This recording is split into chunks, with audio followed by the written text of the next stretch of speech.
Give me a minute to get off.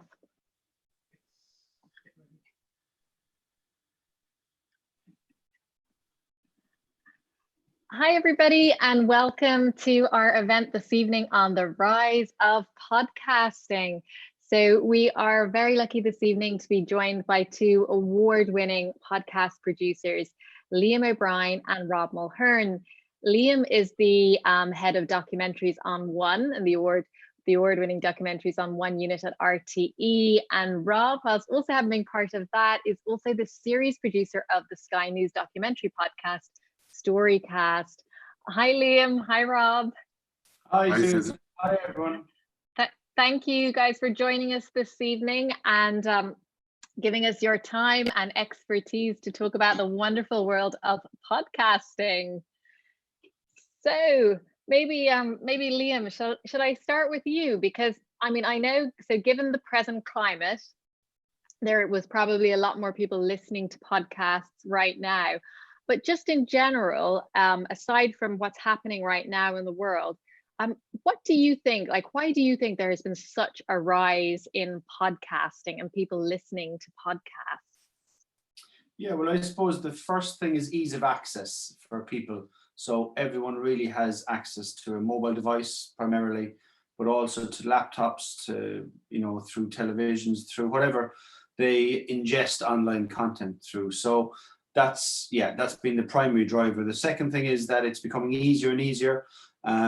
Like, you know, 30 years ago, 20 years ago, even as recently as 10 years ago, radio was predominantly, you know, something that happened in studios, and well-equipped studios, you know, by public broadcasters or commercial broadcasters. Whereas podcasts are a medium and a form that it's like us here now talking, you know, I'm in Ireland, you're in London, and, you know, none of that matters because the technology is there. So, like, so much has shifted, you know, it's become just a very usable and pliable platform and medium. And in the advent of citizen journalism that we've seen build, you know, and again, kind of over the last 8 or 10 years, I mean, everyone has a voice, and now there's an opportunity for everyone to get that voice out into the public domain. And ultimately, the goal for most is to reach mass audiences. So I mentioned in my introduction, obviously you're with RTE and Rob's with Sky. Do you see, in terms of the broadcasters like RTE and Sky, placing more emphasis? Maybe Rob, I'll direct this one more at you. Do you see more emphasis in terms of podcasting now, and growing in you know, what the broadcasters want, or is it a slower? Sure, Susan, and I think for context, obviously, Sky News Storycast is just over, it's not even 18 months old. And I was having a conversation with somebody in the BBC this week who said they were only aware until recently that Sky were doing podcasts. And I think from Sky's point of view, a couple of years back, they, I guess, got into podcasts in a trial form because, for the reasons that Liam is saying, they had the facility to make it. They do have radio technology, but yeah, I mean, I guess for want of a better expression, everybody was doing it. So Sky, as a media platform that has a very strong digital presence and TV presence, obviously felt that there was room for them to get into the podcast space and tailor coverage that maybe was more suitable in podcast form. So, you know, for example, stories maybe that were not always possible or might be more accessible through podcast. Obviously, with TV, everything is picture driven, and obviously with something like podcasts, especially from Sky's point of view, with news, you have potentially areas to access that might have been off limits in TV, where people may feel more comfortable speaking behind the anonymity that is afforded them in podcast form. So it's for reasons like that. And I think also from Sky's point of view and from Sky News Storycast point of view, it was a new opportunity to tell stories in much longer form. Obviously, Sky News is known for doing short, 90-second to 2-minute TV visual pieces to air, and obviously in this form. Our last series was 6 episodes of 25 minutes duration, so probably the longest treatment of a story that Sky News have ever done, and podcasts allows them the opportunity to do that. So does the time that it takes to create something like that, I mean, that must be very different to a regular Sky output, just the time that it takes to create something like that. Sure, absolutely, and I think that's the commitment. Obviously, and I'm sure anything is how long is a piece of string, and we've a series for our first 2 seasons with Sky Storycast, and we're making our 3rd season now at the moment. But I think there's a value, people see the value in time spent and research spent, and I guess on other mediums sometimes you have to throw a lot of that research and hard work away, whereas in podcast form, people really enjoy living in the space once they get into a series, and they don't want you to leave out that detail and those things that you've spent a lot of time figuring out. You can craft and script them into the story, I guess, which is essentially what the area of podcasts I work in specializes in: scripted story, tension driven plots, with kind of multiple layers on it. Yeah. So Robin, we have lots of students here from University of West London tuned in. So I can imagine we're going to have lots of questions around how do you get into podcasting? How do you start podcasting? So I'm just reading here on Facebook. Beth has asked, how can we start a podcast, or where to start? Liam, I might direct this one towards you because you've been doing this for a long time. Would you have any advice on somebody on how to kind of get started in this area? It seems the most obvious advice, and oftentimes in this podcast space and in the space of story, sometimes the most obvious things are they're the most difficult things to deal with in a way, but not to try and give an honest but not smart response. Like, the only thing stopping you from making a podcast is you. That's the only thing. You have the technology, it's right in your hand. If you have a phone, you have it. If you're on Facebook, you have it. If you have access to a digital medium, you have access to record your voice.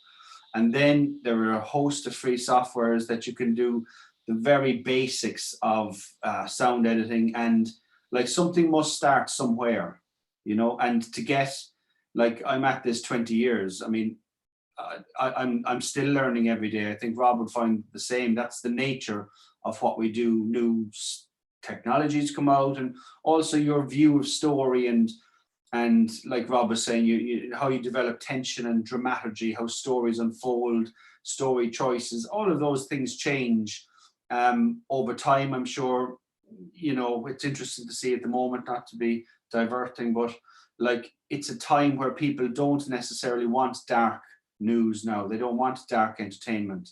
So that might impinge on story choice. And so what's happening in the world right now will inform likely the podcast you're going to hear over the next year. And that's learning on the hoof and reacting.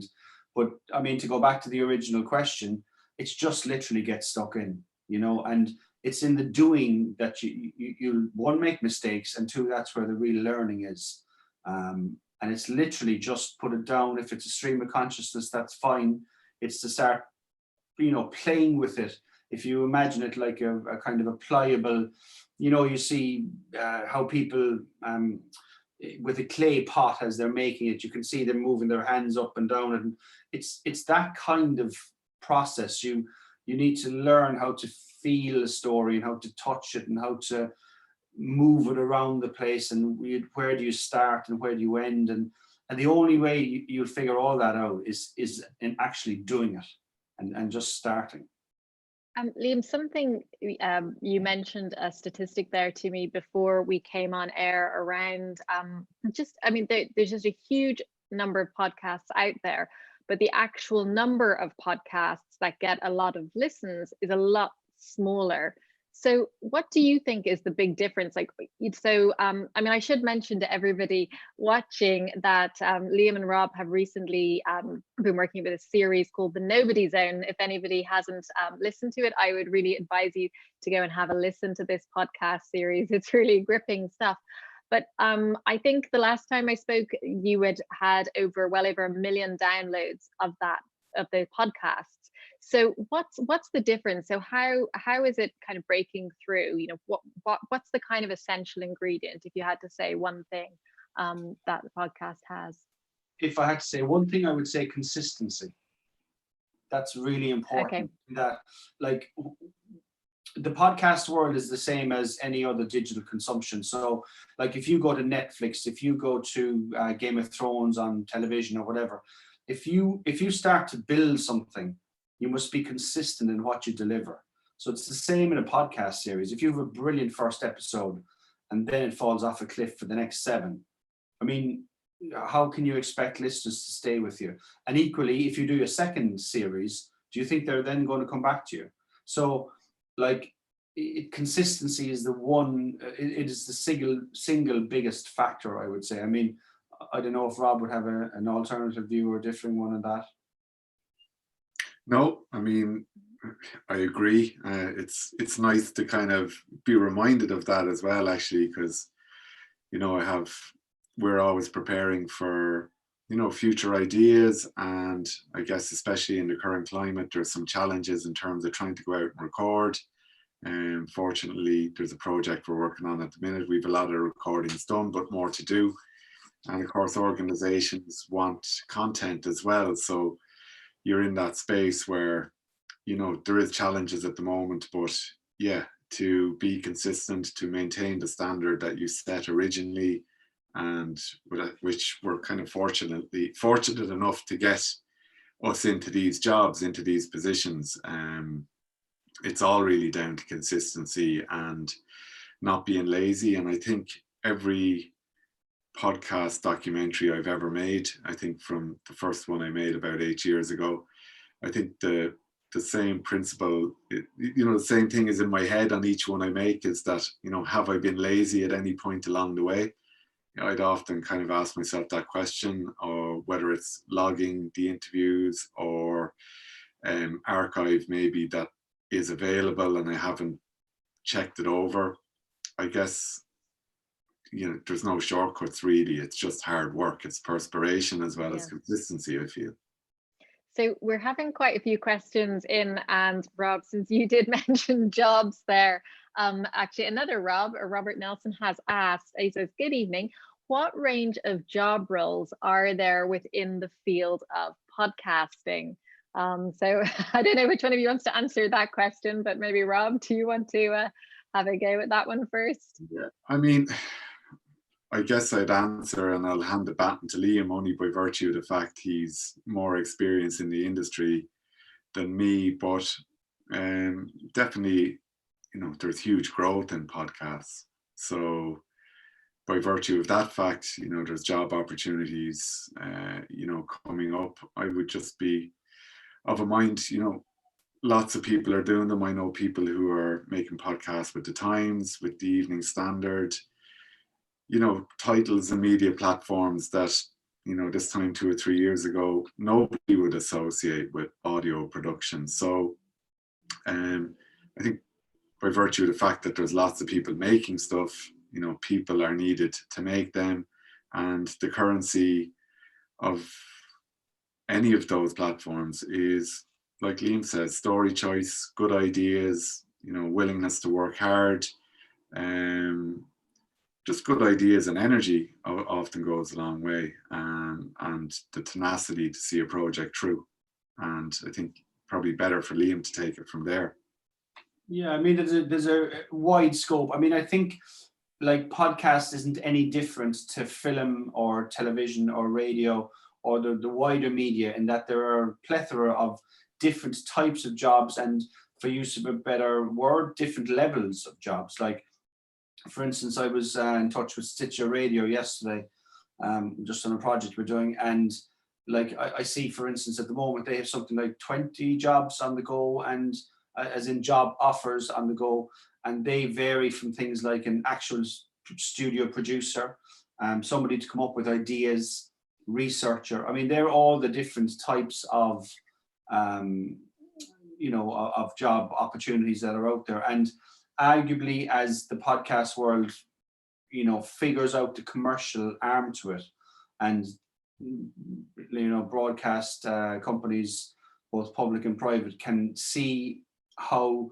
it's kind of like what Rob had mentioned earlier. There's a sense of, if we don't do this, we're left out, and left out means left behind. And any media agency worth their salt, like the tenet, or the pulse of media is to be in the moment. It's to understand that this is what's going on in the world, and this is how people are consuming, and podcast is obviously in that. I mean, there's an irony in there, of course, in that we started podcasting in 2007. I think we published our first podcast. That's 13 years ago. It's taken a lot of time for the world to catch up, and it's really only in the last 3 years. And even now, you would say, if you look through any of the big data that's out there, it's like somewhere between, I think the UK is around 20% of people, 20 to 30% of people regularly podcast. So there's huge audiences yet to come on board, and yet to become available, essentially. So, I mean, to go back to the question about what jobs are there's any amount of jobs in a way, but like it goes back to the actual first question you asked too, Susan. How do you start a podcast? Like, if somebody is, for instance, pitching into us, and they themselves have already got up off their bum, not being lazy, put in the perspiration Rob was talking about, and actually tried, even though it mightn't be the most polished and all that kind of stuff, but that stuff goes so far. It goes so far that you have somebody who's willing to give it, put themselves forward and try. And then, I mean, that's how we all got into a position where you earn a full-time living from it. It's the doing of it, and those jobs will open up, I would say. I mean, so something I found really interesting around podcasting, I was interviewing Hank Green, one of the founders of VidCon, recently, and he was talking about how where some of his audience at one stage had gone down on YouTube, but that audience had been replaced with his podcasts on podcast mediums. And actually so if somebody was watching a 5-10 minute video with him on YouTube, they were now listening to 45-minute podcasts of his. So it's a lot more time people are giving to podcasts. Now, one of the benefits he did say about this is that because it's a much longer format, it's a lot harder to be taken out of context. Whereas when you put up a 3-minute video, your words can be misconstrued a lot easier. So how do you find that in terms of creating these documentaries? How are you keeping people's attention for this amount of time?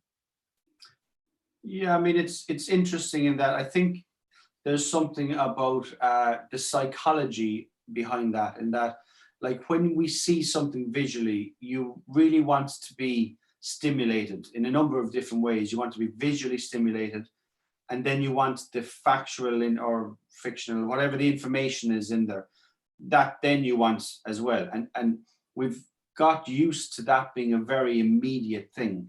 So you're flicking through your television or your Netflix, and 2 minutes in, don't like it, I mean, in some ways, well, in terms of how we make, certainly, I'd speak for myself, that, like, that's my approach, in that every second counts. Like, don't ever think that because my podcast is 40 minutes, I can afford, from minute 2 to minute 4 to just kind of fill or fluff. Or now, some listeners might think, irrespective of how good a podcast is, they can be subjective views, but as a maker, you must value every second, so it's what you do with that then, of course. It's how you take people through. But, like, I think, would be fair to say, think in film form, in that you're constantly thinking of pictures.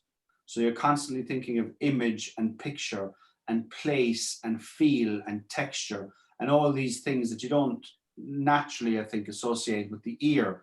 But it's when you get them right, then they're so engaging for the end user. And that's why people then stick with it. I mean, we can see, you know, at the moment, we'll say with the Nobodies Own, when the world started to go into lockdown and commuting times went out the window and people started working from home, time became less in people's lives.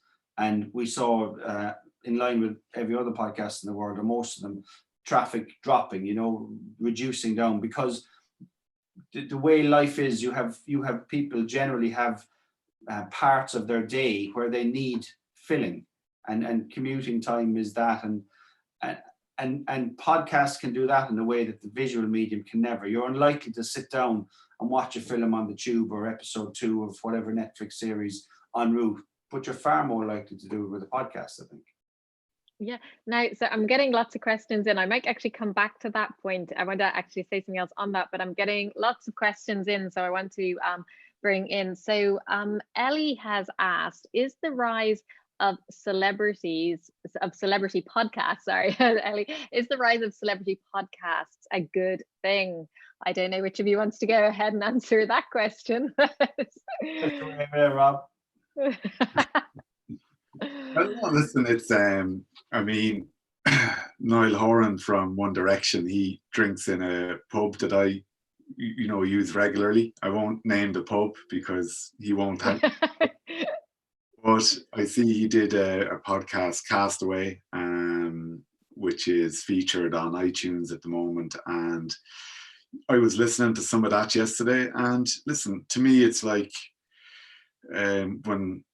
when I used to have the time to buy newspapers, and I used to read newspapers a lot, you know, the stuff that was light in texture was important to me as the stuff that was heavy. So there's room for everything. I think the key thing is that, you know, they're well made. I guess we keep retreating back to these principles about being interested in what production value you're applying to your celebrity podcast. You can hear when pre-production is done well on those type of things, because, you know, for example, say that Niall Horan Castaway podcast, it's really a produced conversation where there's an interviewer and there's Niall, and they're asking a series of questions, but there's much more to it than that. There's thinking that has been done, second guessing what the questions are,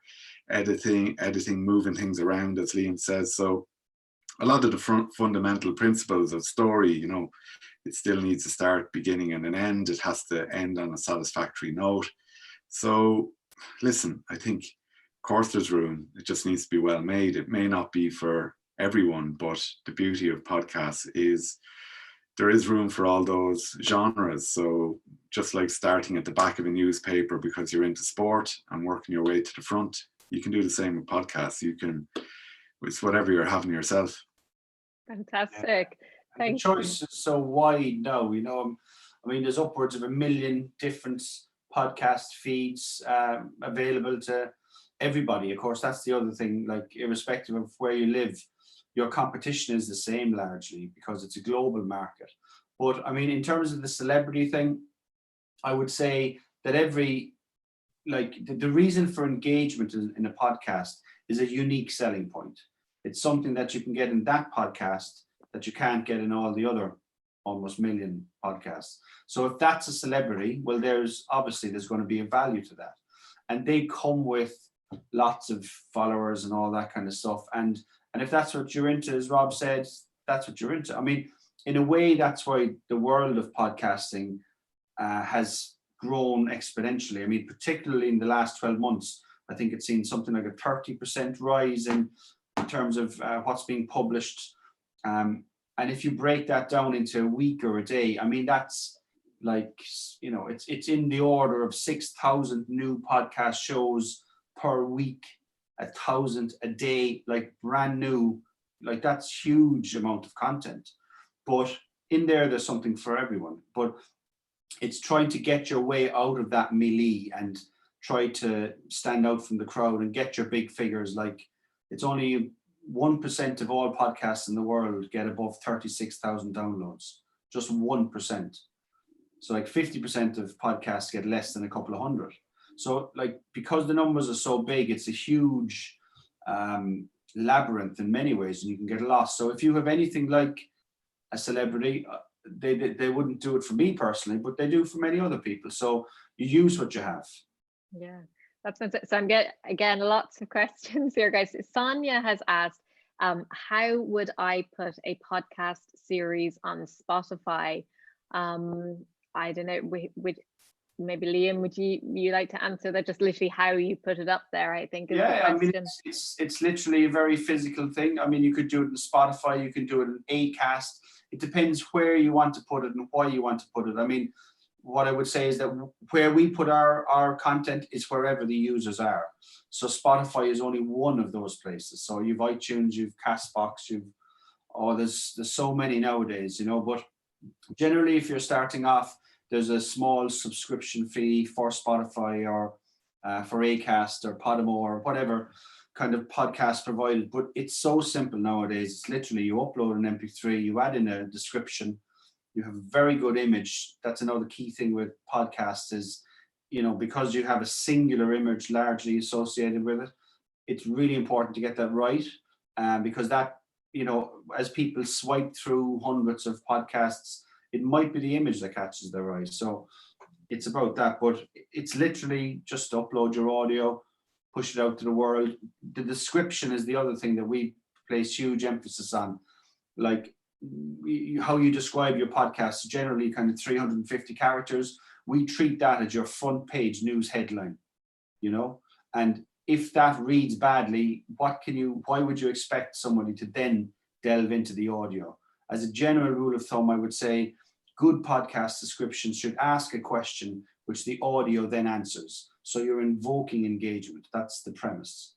Okay, that's fantastic. Thank you. So remember, Sonia, good picture and really work on the description. And it's as simple as uploading an MP3. Okay, thank you for that question, Sonia, and thank you, Liam, for answering. So Abby has asked, how do you separate yourself from so many other podcasters streaming similar content? Great question, Abby. So Liam? Yeah, I mean, like, the first thing I would say to Abby is, if you're making it, Abby, you're the first thing that is going to make that different from, say, a podcast that Rob would produce or I would produce. It's you. So like, that's one thing I will always say to people who are starting out in audio creation, is never undervalue yourself, either as a producer, the person behind, because of course all content, you know, has somebody behind it. So shaping it and, you know, all that kind of stuff. So don't undervalue yourself. And so you're the very first thing. And the second thing is, there are always, like, if you're saying that there's similar content out there, I would be sitting down and I would be saying, okay, here's 20 podcasts that they're kind of doing the same thing I'm doing. What is it that none of them are doing that I can do? And it might only be a small thing, but that small thing can become a big thing. Because we often, like, if you were to whittle down all of our stories, like how you approach it, like our most recent one, the Nobodies Own, like, that's almost 4 hours of a story. And the description on it is about 20 words. It's 2 sentences.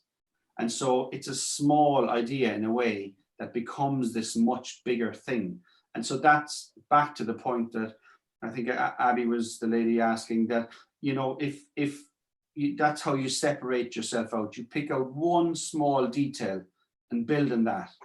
And that becomes your kind of fingerprint that no one else can do. Thank you, Liam. Okay, so speaking of the Nobodies Own, we're going to play a little clip now from the Nobodies Own. So anybody who hasn't heard it can have a quick listen.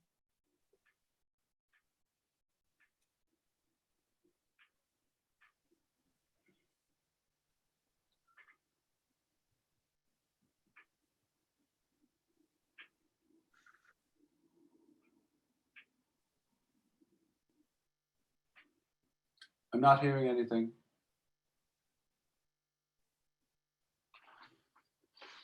Okay, I think we'll come back to this in a second because I can't hear it either. But so Liam, just I'm going to just move on because we have so many questions here. Libby wants to know that as a listener, how can I find the best podcasts out there when there are so many of them? So this is coming back to, there is a lot of podcasts being uploaded. So how can she find the best So ones? right out of the blue. Oh, okay, you go ahead with that, Liam, and we'll come back to this clip in a few minutes. Okay, so I mean, as a general rule of thumb, I mean, you know, the top 10 of your iTunes charts are a pointer in terms of popularity. It's not the be all and end all, but they're generally, if they're there and they stay there for a couple of weeks, you have a sense of you know, they're getting good big audiences. So they'll only get those if they're of worth, really.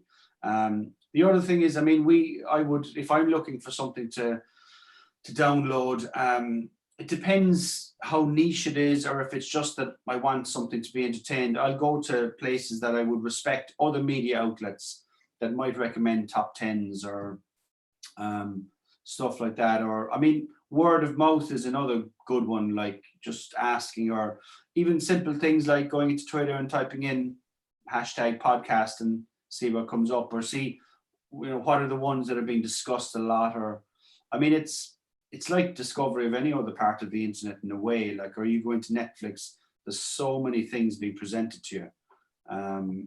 But also, like, a lot of different podcast providers now, they provide categorization. So you might really dislike true crime, but you might really love arts stories or animal stories or whatever does it for you, you know. So there's ways of looking through it and to help narrow the focus. So something I suppose I was going to say there's the Nobodies Own, obviously, which is a great series that you can listen to, Libby, and Rob's recent series on the Storycast on Sky. Rob, what was the full name of that, about Annie? What was the full name of your series? The title is What Happened to Annie. What Happened to Annie. For anybody else who hasn't listened to that series, there was quite a few twists, wasn't there, in that series? Because as that was going to air, I think I was reading news stories at the same time as listening to the podcast. So just for context, What Happened to Annie is a story about Rob, I'm just going to interrupt you there, because apparently we can play this clip and then you can come back to you and you can take it from there. So second time lucky here, hopefully.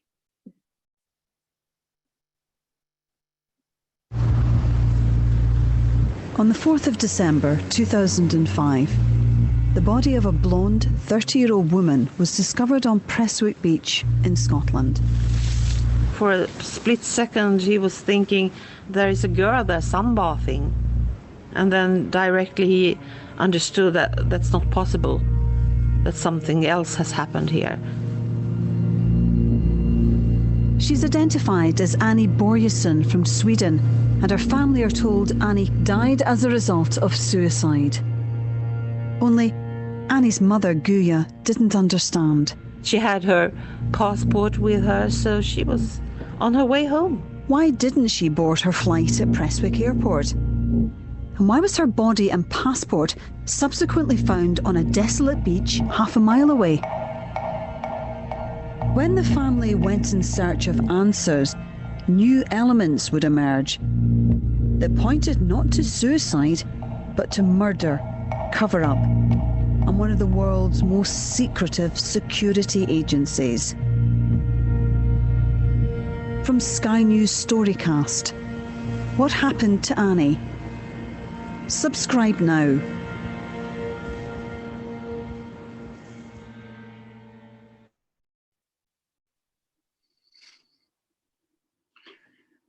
Over to you, Rob.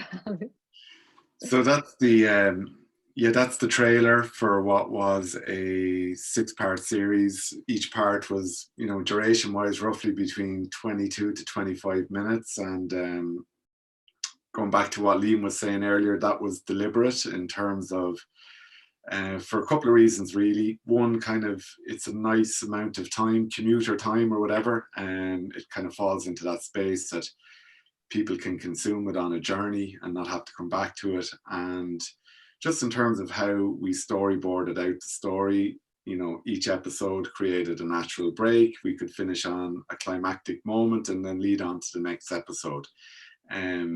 Obviously in the trailer there, for people who are listening, it's a story of Annie Börjesson. She's a 30-year-old Swedish girl found dead on a remote beach in Scotland. The authorities told her family she more than likely died of suicide, but even to this day, her family maintain that, you know, there was foul play or something more sinister involved. So essentially, I spent a year recording with Annie's family. We recorded in multiple locations: Sweden with her family, obviously her being Swedish. We recorded in Scotland, in Glasgow, Edinburgh, and Prestwick, where she was found, where her body was found, and recorded in London. So I think I probably recorded 40 plus hours of material, which was then, you know, edited down to, I guess, somewhere just above 2.5 hours. It was storyboarded out. I think, going back to Liam's point about how do you know, set yourself apart, I think a lot of true crime stuff that's out there at the minute is historic, stuff that's popular, it's happened before. The difference on this story is that essentially it was a story that was continuing to unfold even during recording. It was a contemporaneous story, which I guess is important to me. They're always the hardest story to find, and the ones that are happening now. But I think as a documentary maker myself, stuff that's happening in the now, I would feel it's important as a documentary maker to try and, you know, cover the world we're living in now. And, you know, this was a story that allowed me to do that, but the fact that it was a live story wasn't without its own challenges. It's the beauty about doing a historic story is it has its natural ending. So you kind of know the format of your story, you know, even before you set off. Whereas with this story, you know, I didn't know where it was going to end really until we were some way down the line with recordings and the making of it. Yeah, so if anybody hasn't listened to it, I absolutely recommend listening to this series and also the Nobodies Own. I think we can actually share a clip from the Nobodies Own as well now, Liam. So then maybe I'll get you to chat a little bit about that after we play the clip. So I'm just going to check if this comes in, and I think we're good to go. So right out of the blue, I just said to him, now tell me about all the other murders then, Kelly. Some crimes are never seen. And he said, which one are you talking about? You put yourself in my shoes, right? Yeah. You go and kill a geezer, and years go by, and you do another few, right? And you're not captured. So what do you do? Think. What do you do then? The Nobodies Own, a new 6-part true crime podcast from RTE and Third Ear. Now, I don't know if probably anybody who hasn't listened to this series or been following all the social media on the Nobodies Own, Liam, I might get you just to describe, like, so what is the Nobodies Own, first of all, for anybody who doesn't know? And also, I mean, this is a pretty incredible podcast series because it's not just going out in English. So, Liam, I might just get you to talk a little about that. Yes, so I guess to give a bit of context, it's a story that Rob and myself started working on when Rob used to work with us before he left us, about 5 years ago. And and we first made a single doc, and it then became, as Rob mentioned, you know, in Storycast, did a lot of recordings. Like there was, I'm going to guess, 50 hours tape already on this, and it was, you know, sometimes you've come across these stories and we say, you know, it's a story that keeps on giving. The more you dig, the more you find. They're amazing stories. But anyway, this was one of them. So it was a collaboration with a Danish podcast company. 2 lads there, Tim and Christer, who we work very closely with. Tim narrates it. Rob's a character in it. And yeah, it's been a labor of love in many ways. And yeah, it was great to get it out. And one of the things we were trying to do with it is is again, try to, I mean, it's back to one of those earlier questions about what sets you apart. So we wanted to try new opportunities with this. So for instance, there's an audio cinema version of the entire podcast on YouTube, so you can watch and read it.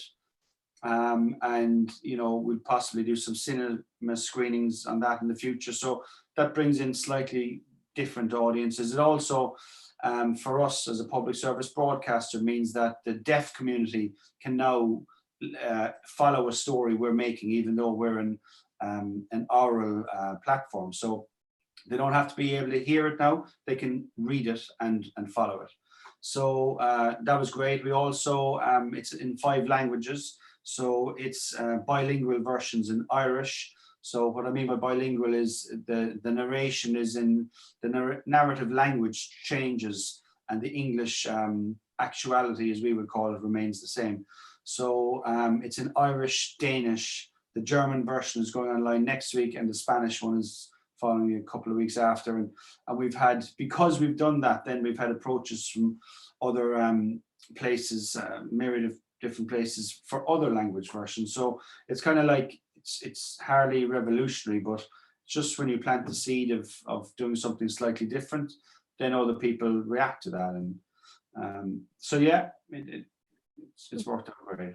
What I find fascinating with this, as some of the students watching who might be filmmaking students might not be as aware of, is that this is a podcast series, but I believe it's had offers to be turned into film series as well, has it? Yeah, so it's already been commissioned for a TV doc, and there is, I think it's 9 or 10 film offers in from the US and UK and Ireland, and in a way, like, it's not surprising that film comes in out of audio, because if you execute your stories correctly in audio or oral form, like, they should be filmic. They should be scene driven. You should be seeing things as you're listening. And when you're seeing things, then you're connected as a listener. And of course, as filmmakers, that's what you're trying to present. You're trying to articulate the scenes, whereas in a way, audio is trying to paint them or suggest them, or give an outline to them, but you fill in the detail yourself as a listener. So, I mean, to me, podcasting or audio storytelling and visual storytelling, there's no difference. There's different platforms, but that's it. I mean, a good story told in a good way can be just as enjoyable on either platform. Yeah, and I think it's just really interesting for students to think about that sometimes podcasting could be it's one way into a storytelling art form, and it can develop into lots of different forms. So I think that's something to think about in terms of podcasting. It's not always the end, it's the maybe start of a journey as well. And Rob, has the same thing has happened for Annie in terms of film interest, Rob? Yeah, there's I better not say actually interested, but there is 2 serious expressions of interest from well-known production companies that people would instantly recognize in terms of what happened to Annie, which is fantastic, and it's an amazing endorsement of the product. And I think what Liam is talking about in terms of everything being scene driven, obviously lucky enough in another job role, I used to work with the guys on the Doc on One, and obviously that principle of building audio stories using scenes. People might be listening to myself and Liam saying we recorded 50 plus hours of audio to make 2.5 hours of production, but it's and it's a conversation I had with some of the guys down in Sky recently. It's how people think about what they're recording. I mean, it's probably stating the obvious to me, but it's, we're recording, long before we meet the person we're going to record with. We're recording on the train, while we're on our way to meet that person. We're recording as we walk up to the door to catch the moment they're opening the door or whatever, the gravel underneath your foot as you're walking up the driveway, and all the kind of actuality that goes on outside of the direct conversations, the direct interview. It's that texture that, you know, allows you to script scene and weave a thread between scenes, so scenes build your story. And Liam would be has much more experience in building story that way than I do. Yeah, I mean, I think ultimately, like for people who might be listening into this and who've never made a podcast, I mean, when we talk about scenes, really what we're talking about is being in the moment. So if something happens, you're there, it's live, for use of a better word. And when you're in a moment, listeners live with you in that moment. So, you know, people might be, whoever's watching this today, you might go back and tell your friends or your parents or your lovers or whatever it is this evening, oh, I was watching these two guys talking about podcasting today, and you relay a story. But it would be a very different experience, the relaying of the story, as the being in the story in the moment as we are now. And so when you record scenes, what you're giving yourself is an opportunity to be in the moment, and then in your narration and your scripting and everything else that comes off it, you're bouncing off these moments and you're keeping your story alive. Like, that's what scenes do, because I can tell you about the day that I knocked a man off his bike or knocked down a dog crossing the road or whatever. But if I was recording at that moment and you heard my brakes screech and me shout and jump out of the door, you're in that moment. You have a really clear visual idea of what's going on. And if I put script on top of that, that even clarifies it further. Whereas if you don't have any of that action, as we call it, a scene, then you're constantly in the same plateau. You're on the same level. And if you're to imagine that visually, how I imagine it is exactly what I'm looking at here, and Rob, or you're looking at me here, is it's a singular static space, and you have this voice of information from it. But once you have scenes, the background behind me is changing all the time. And you're in a film, and even though it's audio, so it's about movement of story and authentication and all that stuff. So Robert Nelson has asked here, Liam, you might be the person to start with this one, because it's about pitching, because Liam gets a lot of things pitched in all the time. If I had made podcasts, could I pitch them to radio stations or companies to get them picked up, in inverted commas, or how do I get my stories heard by example companies that you have worked for or with? Thank you, Robert, for the question. I would say there's two different ways. The first way is sometimes broadcasters don't want to be delivered a product. So, for instance, Robert might have the seed of a brilliant idea, but he may need some help in doing it, and it may be of a benefit to the story. If, for instance, he approached somebody who is in the business of making podcasts, and then they do it together. That's generally how we work. Alternatively, you can try a story yourself, obviously enough, and see what you can do with it. But I mean, I think it's my experience is that people, like most media broadcasters, don't see themselves as simply publishers. So they're not going to just take someone else's work and publish it. Like, somewhere in there in the mix, they'll want to bring their approach, their flavor, their standards, all those kind of things to it. Like, so, I mean, Rob, maybe you'd have a different view. Yeah, I mean, I guess essentially my background, going back the ways, as a journalist, and in many respects, even though I'm like series podcast producer now, I still might see myself as a journalist, but a journalist who's producing content for podcasts. And then, like, how I got into documentary podcast, there's even a backstory to that. It was how I got into radio first.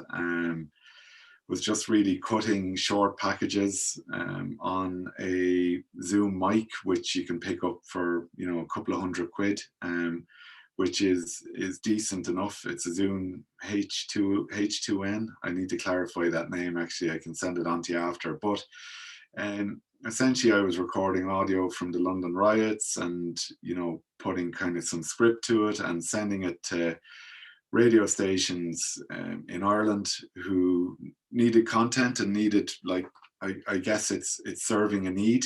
And at that time, that was a big story and people wanted content.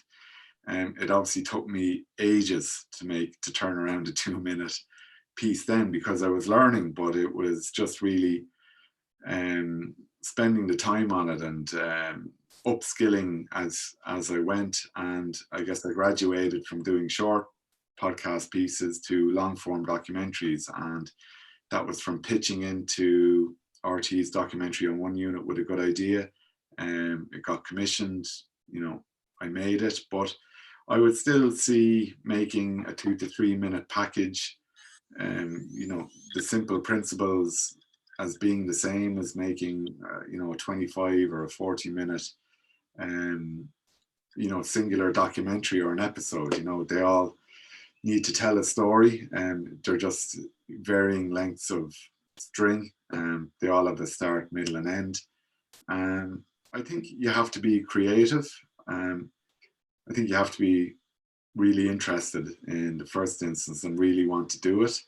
But I think if you are keen and enthusiastic and you're creative and you're willing to get out there, then you will create angles where you feel there's an opportunity to tell a story. And obviously what's going on at the moment, it's a kind of boon in news media. I know from the podcast figures in Sky News at the moment that the news podcast is doing, you know, massive numbers and has grown massively since the whole coronavirus thing kicked in. But I guess, you know, what will happen as the months go on, the story is critical. It's public interest story. It needs to be treated with great integrity. But in order for people to get the message, or, you know, take what's important out of the coronavirus story, people will need to be creative in how that story is told. And I think,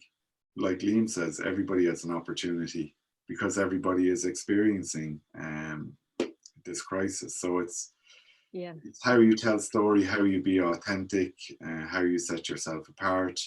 And I think ultimately, you know, people like good stories. And I think, you know, I always think with pitching, you know, if it's good, people will spot it straight away. It doesn't need to be a long pitch, really. It will catch somebody's attention if it's good. Yeah, because a lot of the guys watching are obviously based in Ealing, so very close to Skye here in the vicinity. So I guess, listen, I know lots of you guys are asking questions, so just keep watching because we are going to get round to your questions. So we'll start moving through more of your questions now, and thank you for everybody with their questions. So I'm going to just skip on to one from Renee, because I think it's very similar really to the question, Liam, that you were answering, and Rob, about pitching in. So, but it's more from the case of how would a DIY podcaster go about seeking corporate sponsors or advertising? So if a student wanted to get some sponsorship for their podcast. Yeah, I mean, an easy way is to go to somewhere like Acast to come with sponsorship. So what that means is that you publish your podcast there, and as it gets figures or whatever, you know, as it gets traction, Acast place some monetization around that. I mean, things are changing hugely and very rapidly at the moment, so it's hard to know where things will go, but that's one way. Another way is to go directly. I mean, if you were, for instance, to make a podcast at the moment about, I don't know, a very specific thing like paint, or, you know, obviously it would be to go to paint providers and suppliers and all that. You can go down that route too, like, but yeah, I mean, generally I'd be going to where the advertisers are already in place and they're just looking to place ads onto content, and you then provide the content.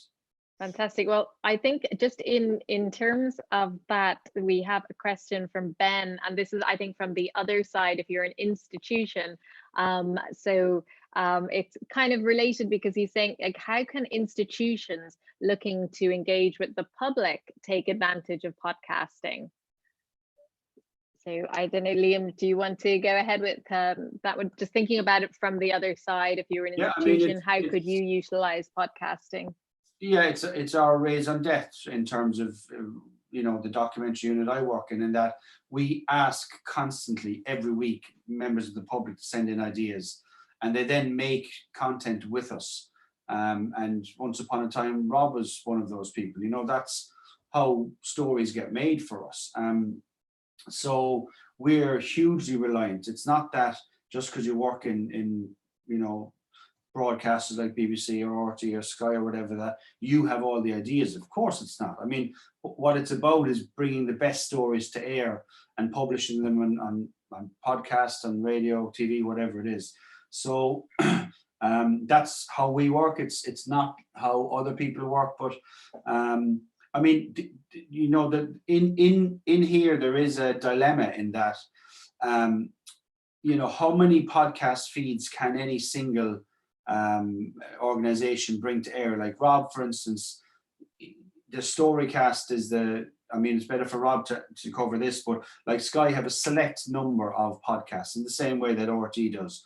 If RT starts putting out 50 new podcast feeds, you're then going to dilute everything else, and it becomes an information overload, and at some point people then push you away. So it's trying to find a balancing act between, when you do something, you do it really as well as you can, and you do that and you don't do much else. So you might have your sports podcast, your news, your art, your drama, your docs, whatever, the kind of genre areas.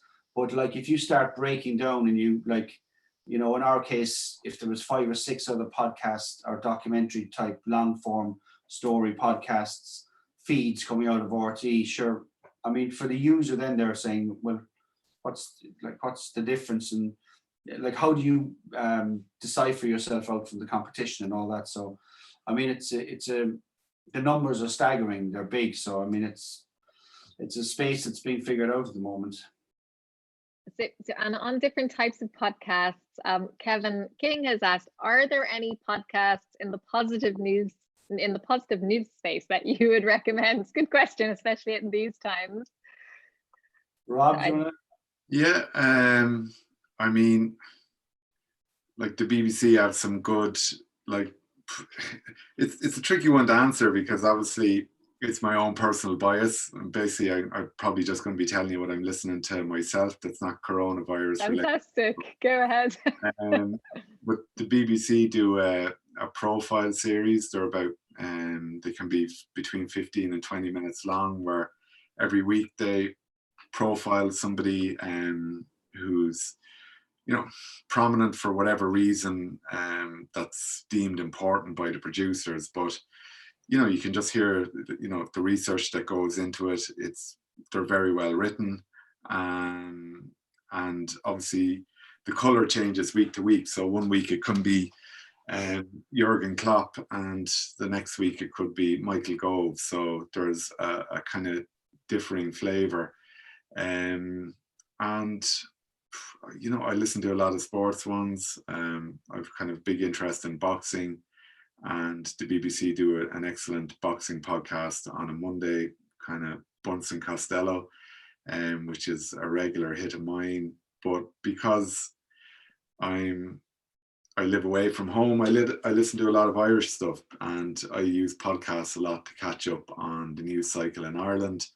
And I'd have favorite shows there that people on this forum wouldn't enjoy because they wouldn't mean anything to them. So I guess it's all about personal meaning. I'm trying to think if there anything, I guess what's interesting is, just what people are doing with podcasts. I mean, they're, really successful. Channel 4 production went out this year, SAS Who Dares Wins. and does amazing numbers on TV, but they then piggyback off that with a podcast of like additional material, people who were in the latest show talking about their experience. And I find that stuff great because obviously I really enjoyed that show, and if I'm looking for an easy listen and I want more of it, I can go into that podcast space and get a different conversation about it. I think I something to say that was relevant in terms of Liam saying about organizations releasing, lots of podcasts. Yeah. And I think it's kind of playing to your strengths. And again, we're repeating ourselves now, but definitely with Sky, the ones that are doing well are the Daily, which is a news podcast which goes out in the afternoon after the press conferences, after the daily press conference that the government gives at the moment, and an entertainment podcast called Backstage. And obviously they're very fortunate in that, there's a huge amount of knowledge in the building that can kind of serve those platforms, and they're just kind of trying to bottom out those resources because that's what they have that's special, and it's just making a virtue of that.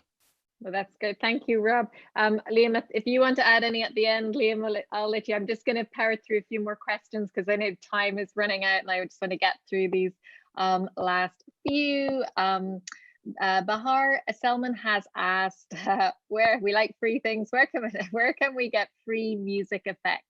And what's the editing program that they recommend? Liam, shall I go to you on that one for free? Where can he find free music effects, and what editing program do you recommend? Yeah, I mean, you will find what they call royalty-free music. So literally there are dozens of them. I mean, type in royalty-free music into Google and you'll find them. You find music. Equally, sound effects, you'll ask the same thing. I mean, actually there was a list I was did I see it in Twitter or somewhere today, where because of the COVID, there are a huge amount of organizations have actually opened up all of their sound archives, music archives, like things like music providers, online synthesizers. So there's any amount of free stuff out there, particularly at the moment.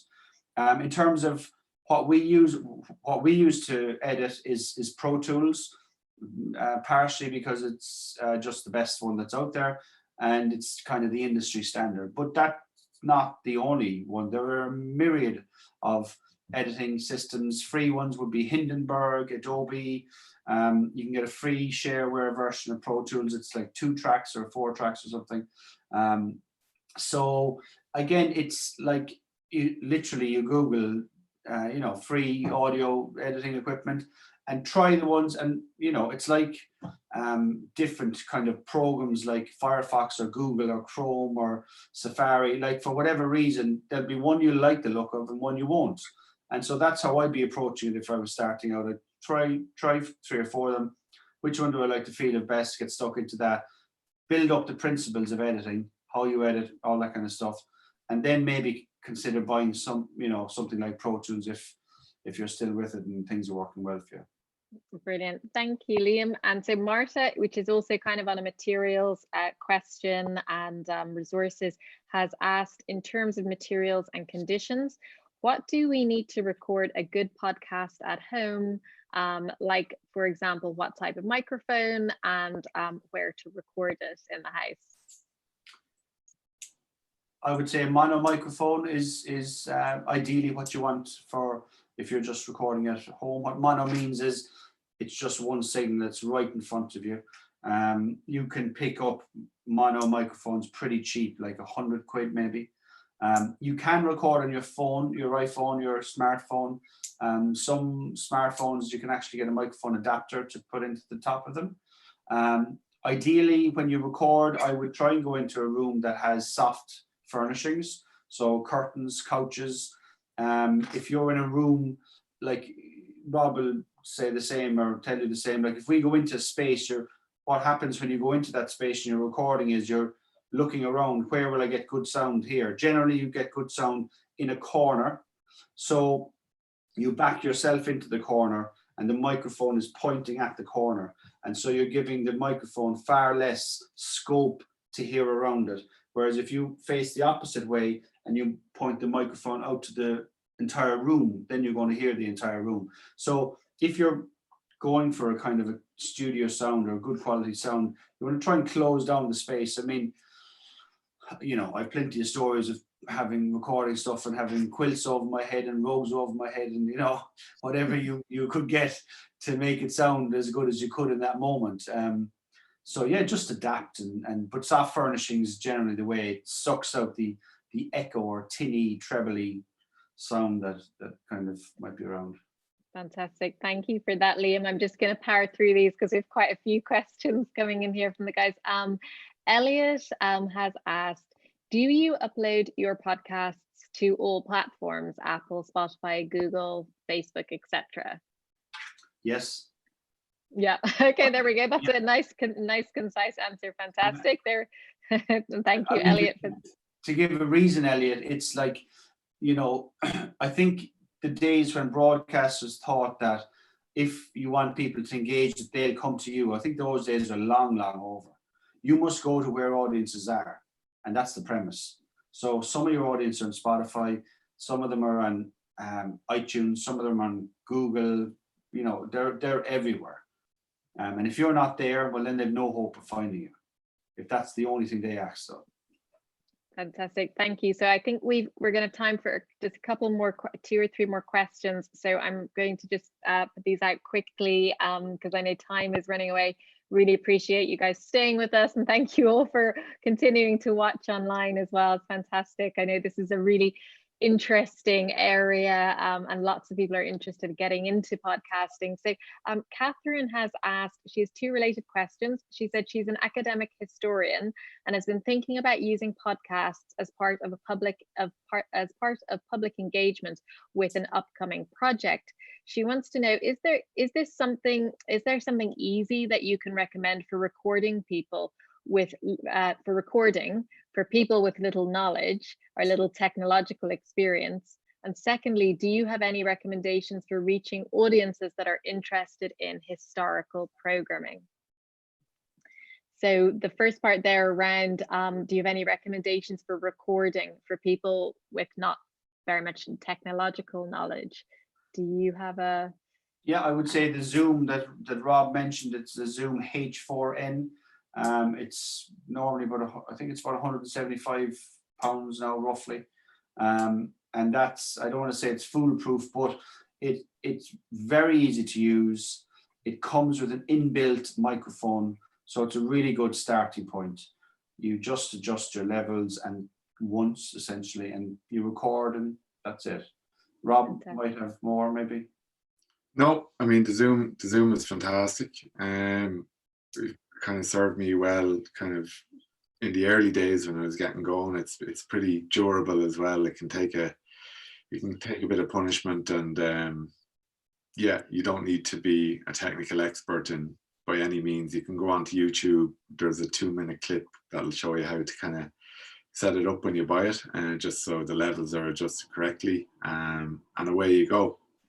Brilliant, that's brilliant. Thank you, Rob and Liam. So do you have any recommendations? So Catherine is obviously looking at his trying to reach audiences who are interested in historical programming.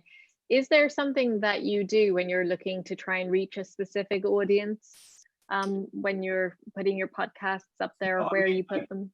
In general, like as a genre, well, not as a genre, but as a subject matter within our content, historical docs are always the most popular. They're almost always the most popular, and almost always the ones that are sought out, and also the ones that generally last the longest. Like that's one of the things we haven't mentioned, is the long tail form of podcasting that, like, you know, you can have a podcast that went out last year that is still getting 100 downloads a day, a week, or whatever. So the form allows it to live for many, many years. But in terms of, you know, the historical stuff, I mean, again, it's just about good, like when we approach a history story, it must have some kind of contemporary element to it. And that, so you must make it contemporaneous. And What I mean by that is, quite often historical stories can be staid and static for no other reason than they've already happened. But even the fact that you're making a story about a historical subject matter, or like the fact that you're making, the actual making of it is a contemporaneous element of that historical story. So it's just to be aware that you can include, like, you're going to find new things out potentially for you on the way, even though it's a historical story. So it's about using the arsenal of things available to you. And I think, in, again, a very sweeping term, but in general terms, the best stories always have a mix of past and present. You know, if they're one or the other, they're not as deep. They don't have as many layers. Like, present, you're living something, and past gives you context in which to live it. So, you know, if I'm recording a documentary about a guy who's running a marathon, if I know that guy survived cancer 3 years previous, his past, that's going to completely change how I engage with it then as a listen, or approach it as a story. Similarly, so if you're looking at a historical story and the person looking at it is a far-flung relation or someone who's given their life over to this subject matter, that then brings a completely different texture and hue to a story that might otherwise have been staid and static. So it's about mixing, you know, and timelines give you tension. Can I just jump in there, Liam, because I think this might not just be relevant to Catherine, because obviously we've spoken a lot about, you know, developing multi-layered, you know, documentary stories with plots and all the rest of it. But I don't know, say for example, Catherine was affiliated with a museum for steam engines or something specific like that. And they already have an apparatus in place where, you know, they've an e-note that goes out to people who are interested in the museum. You know, there could be an opportunity there to, you know, pick, you know, 5 or 6 objects or old artifacts from the museum and get somebody who has a knowledge about, you know, that particular steam engine or whatever, just to talk about that. And she would record that conversation and research it. And then she could create a little series about that. You know, by extension, I worked with a guy before who worked at Lord's Cricket Ground, and he started a podcast of famous people who play cricket at Lord's, and just a series of conversation. And obviously Lord's have an email list, so there was a natural audience that could be where these podcasts could be advertised to people, and he would have recorded stuff like that in the Zoom. So I guess it just goes back to being kind of specific with what you're associated with and looking for opportunity there. It doesn't all have to be, you know, 6-part series that take a year to record. That's fantastic. Yeah, sorry, I just think that it's a long time, and I think probably when people are listening, it's not always as evident how long something like that can take. But listen, I really appreciate you both staying on here for so long, because I know we're actually going longer than we expected. But thank you everybody for all your questions coming in. So we're just going to have 2 more questions. It's from Libby and Ruth, and then we're going to have to finish this up because we have gone over time. But so Libby's question is around the crossover between podcasts and things like Netflix. She wants to know, how do you both see this changing over the next few years, about what is the crossover between podcasts and things like Netflix? I think in general terms, I think the film industry are looking more and more towards podcasting for ideas, because in many ways it's the perfect opportunity for them, like and you know, video on demand, like Netflix, in that what they can see is they can see stories that were tried out in a different medium, in a different platform, that got engagement, that got response. And then of course that's like, okay, let's take them. I mean, it's kind of like, you know, if you were to roll back 20 years ago, where was the film industry looking to, or you know, would have been the same as Netflix now, but where are they looking to for ideas? Primarily they were looking into books, and there was a lot of other than original screenplays, there was a lot of adaptation from books. So podcast is now moving into that space. And so I think that's going to become more and more. And I think you're going to have a lot more symmetry between both, where you might, it hasn't happened yet, where, you have actually the Exotic Joe thing is very similar, but you have the exact same production company making both a film and a podcast series at the exact same time, and vice versa. You have podcasts that follow on from a Netflix series and the other way around. So I would say it's a burgeoning, it would seem like an area that's ripe for growth. Brilliant, thank you. And so our last question is from Ruth, and Ruth asks, do different age groups engage with podcasts in different ways? Do you want to answer, Rob?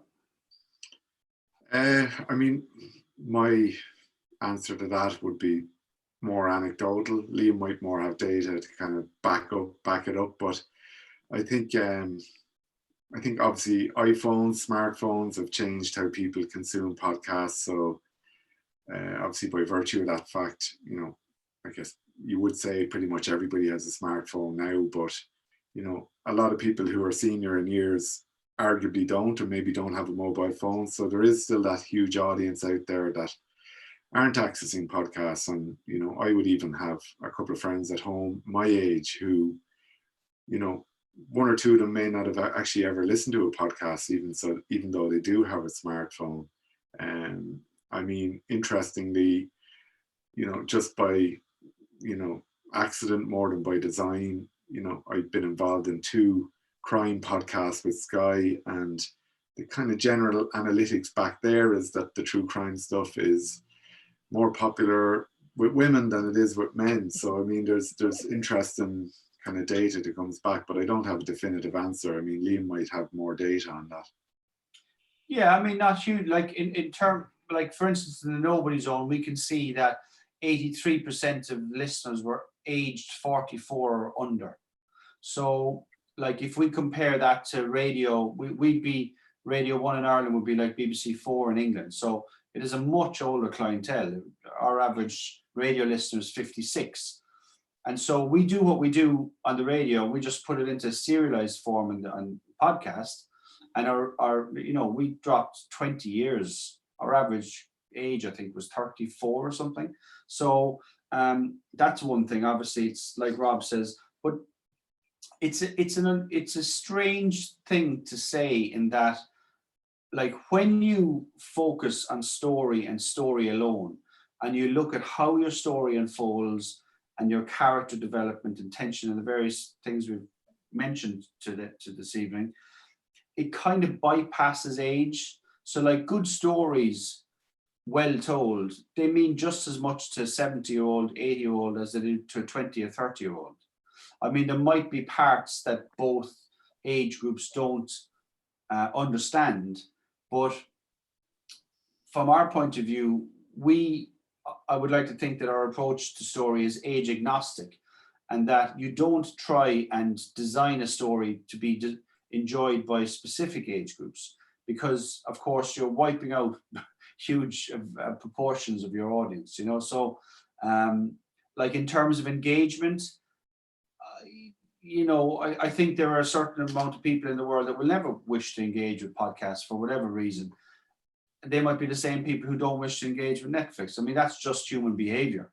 But I'm not sure if that's quite answering the question. Yeah. But I think it's interesting because, on that, Ruth, with your question, because from the other side, when we developed this audio storytelling course with Liam, which is all around the art of storytelling and developing that skill, we have found that the students are all ages. There are people in their 20s, people in their 70s, because there is an interest from all age groups to want to share their story, to tell their story. And so I think it might be the same even on both sides, that it can be almost any age, and they maybe are engaging with it, I guess, slightly differently. But it just, podcasting, what I find very interesting, because I talk a lot about blogging, the podcasting seems to, the fact that people are listening for 45 minutes, I mean, it's a lot of attention time, you know, which is quite rare these days. I think maybe that not quite so rare right now in the present time that we are, but in general, you know, it's a lot of time that people give over. But guys, I'm going to leave it there because we have way run over. Really appreciate you answering everybody's questions, and thank you so much for everybody who's been asking your brilliant questions. If you do want to learn more about storytelling, as I said, we actually run this storytelling course that Liam wrote with us there about 4 years ago originally. So if you want to know more about microphones, something that we didn't mention, maybe the guys can write afterwards, is just if you have a smartphone, there are some mics like from Zoom and Rode that you can attach to your smartphone. So that might also be a nice quick way to get going.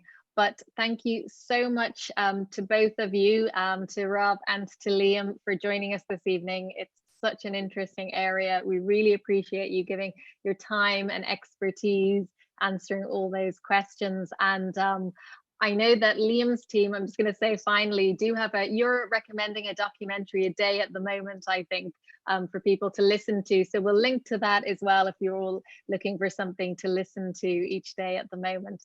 But thank you so much to both of you, and hopefully we'll be able to get you both back on here again soon. Great, thanks everyone.